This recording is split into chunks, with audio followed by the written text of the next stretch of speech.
Hi everyone, welcome to Spectator YouTube channel and வீடியோவில் ICC T20 World Cup 2024 India vs England second semi-final review பார்க்க போகிறோம். கயானாவில் அந்த match நடந்தது. அண்ட் கயானாவில் மழை வரும் அப்படின்னு ப்ரிவ்யூவில் சொல்லியிருந்தேன். ஸோ எதிர்பார்த்தது போலவே மழை இருந்தது. பட் என்னென்னா ரிசல்ட்டே கிடையாது. ஏன்னா ரெண்டு செகண்ட் செமிஃபைனலுக்கும் ஃபைனலுக்கும் இடையில் ஒரே ஒரு நாள் தான் கேப். அது ஸோ அதன் காரணமாக ரிசல்ட்டே கிடையாது. பட் என்னென்னா டே மேட்ச் அப்படிங்கிறது காரணத்தினால ஐசிசி எக்ஸ்டெண்டட் டைம் கொடுத்துருந்தாங்க. ஸோ மழை இன்ட்ரப்ஷன் இருந்தாலும் மேட்ச் ஓவர் ரெடியூஸ் ஆகாமல் முழுசாக நடந்தது. டாஸ் வின் பண்ணோடனே எதிர்பார்த்தது போலவே ஜாஸ் பட்டர் சேசிங் சூஸ் பண்ணார். ஸோ இரண்டு அணிகளுமே அன்சேஞ்ச் 11. பிச் பொறுத்த வரைக்கும் பார்த்திங்கன்னா க்ளே பிச் பவுன்ஸ் இருக்கும். பட் என்னென்னா க்ளே பிச் பொறுத்த வரைக்கும் ரெட் சாயில் அளவுக்கு நல்ல பவுன்ஸ் இருக்காது. லோ பவுன்ஸ் தான் இருக்கும். ஸோ செகண்ட் பேட்டிங் ரொம்ப சிரமமாக இருக்கும். பட் என்னென்னா மழை காரணமாக சேசிங் சூஸ் பண்ணார் ஜாஸ் பட்லர்.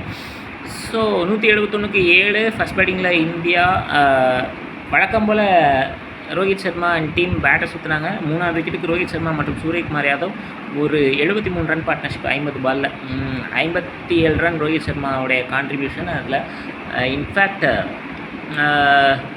இந்த சீசன் இந்த வேர்ல்டு கப்பில் அவருடைய 3வது அரை சதம் 39 பாலில் 57, 2 சிக்ஸர் 6 பவுண்டரி. அடில் ரஷீத் பாலில் போல்டு. அண்டு சூரியகுமார் யாதவ் ஒரு எண்டில் 47 ரன் 36 பாலில் 2 சிக்ஸர் 4 பவுண்டரி. ஆர்ஷப் பாலில் ஜார்டன் கிட்ட ஒரு நல்ல catch. And other side Hardik Pandya ஒரு 23, ஜடேஜா ஒரு 17. ஸோ மற்ற எல்லாருமே பார்த்திங்கன்னா வந்தாங்க, பேட்டர் சுற்றினாங்க, அவுட் ஆனாங்க. ஸோ எக்ஸ்ட்ராஸ் பார்த்திங்கன்னா ஜஸ்ட் 3 எக்ஸ்ட்ராஸ் தான் இங்கிலாந்து பவுலர்ஸ் போட்டாங்க. ஸோ போலிங் பொறுத்த வரைக்கும் 6 பவுலர்ஸ் அண்ட் ஃபீல்டர்ஸும் நல்லா பண்ணியிருக்காங்க. Bairstow Jordan and Sam Curran, Butler, Salt எல்லாருமே ஒரு கேட்சு. கிரவுண்ட் ஃபீல்டிங் மட்டும் கொஞ்சம் கஷ்டப்பட்டாங்க. பவுலர்ஸ் பொறுத்த வரைக்கும் டாப்லி 3 ஓவரில் 25க்கு 1 கோலியுடைய விக்கெட் எடுத்தார். நான் ஏற்கனவே சொன்ன மாதிரி க்ளே பிச் கொஞ்சம் லோ பவுன்ஸ் தான் இருக்கும் அப்படின்னு சொல்லியிருந்தேன். ஸோ இன்ஃபேக்ட் இந்த கோலி இன்றைக்கி போல்டானது பார்த்திங்கன்னா ஒரு ரெட் சாயில் பிச்சாக இருந்தால் ஸ்டம்பை தாண்டி போயிருக்கும். பட் க்ளே பிச் அப்படிங்கிறதுனால கோலி அந்த பாலில் போல்டானார். அண்ட் ஆர்ச்சர் 4 ஓவரில் 33க்கு 1. சூரியகுமார் யாதவ் ஒரு பெரிய ஷாட்டுக்கு போய் அவுட் ஆனார்.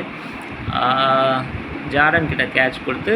பட் 8.25 எக்கானமி கொடுத்துருக்காரு. பட் என்னென்னா அவர் தான் நிறைய விக்கெட்ஸ் எடுப்பார் அப்படின்னு எதிர்பார்த்தேன். பட் ஆர்ச்சரையும் முடிஞ்ச அளவுக்கு டேக் ஆன் பண்ணியிருக்காங்க.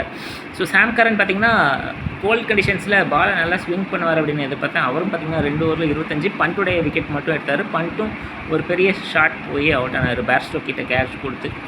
அண்ட் அடில் ரஷீத் 4 ஓவரில் 25க்கு 1 எக்கனாமிக்கலாக போடுவார் அப்படின்றது எதிர்பார்த்தது தான். ரோஹித் சர்மாவை போல்டில் விக்கெட் எடுத்தார். அவருடைய போலிங் லெக் ஸ்பின் கூகுளியெல்லாம் ரீட் பண்ண முடியாமல் விக்கெட் லூஸ் பண்ணார். அண்ட் ஜார்டன் 3 ஓவரில் 37க்கு 3.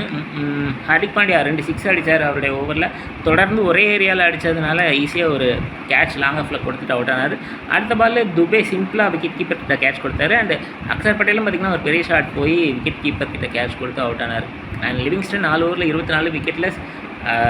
எனக்கு சர்ப்ரைஸாக இருந்தது என்னென்னா லிவிங்ஸ்டன் ஒரு allrounder, part time bowler, leg spin off spin ரெண்டுமே நல்லா போடுவார். பட் ஸ்டில் அடில் ரஷீத் அளவுக்கு நல்ல ஸ்பின்னர் அப்படின்னு சொல்ல மாட்டேன்.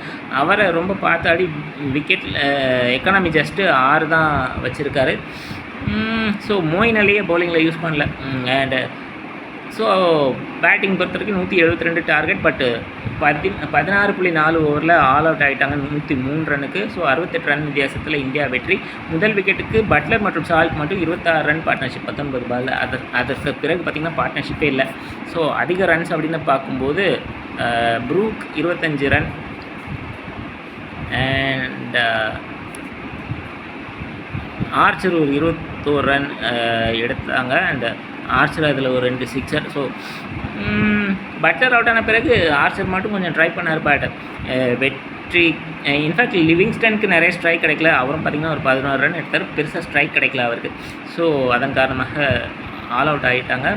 அண்டு இந்தியாவும் பார்த்திங்கன்னா 6 பவுலர்ஸ் யூஸ் பண்ணியிருக்காங்க. எக்ஸ்ட்ராஸ் பார்த்திங்கன்னா ஜஸ்ட் 3 எக்ஸ்ட்ராஸ் தான் கொடுத்துருக்காங்க.